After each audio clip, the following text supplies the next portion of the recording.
Hey Andrew, how you doing? It's a solid idea, no doubt. It's a solid idea. I think it's a really good, solid idea. The one thing that I'm thinking is that, wait, I want to download this. Hang on one second.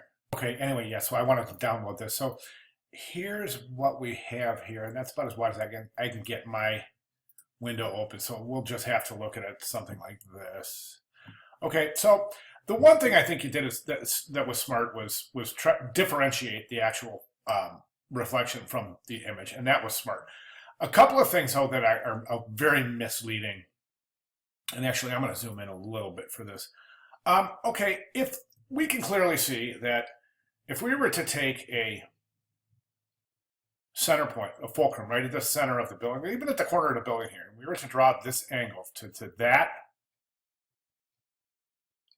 peak of the building, okay, that angle, based on where we're standing, wouldn't that angle be the same as that angle there?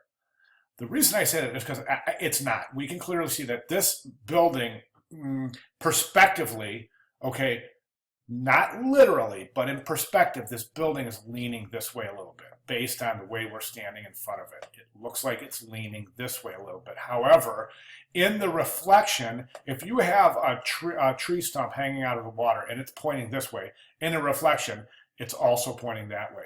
Here we don't see that. We see the reflection here, but that's a straight line down to this. So it should break right there and change direction, shouldn't it? That's how a reflection works. At least that's how I'm interpreting it. Okay, so the other thing is that look at the vibrance in the foreground of the water, and that's not believable for two reasons. Number one, this would be distorted. This wouldn't be the same. It wouldn't be a mirror image. As we know, water, this would definitely distort things. It would have some atmospheric distortion and atmospheric perspective going on right here. This would not be as vibrant as it is.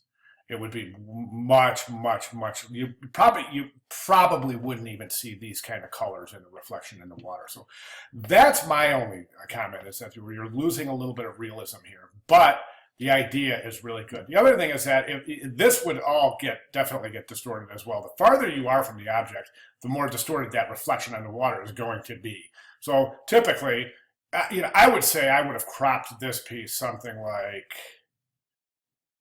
that. Get rid of that whole bottom, since it's not going to be believable anyways. See what I'm saying?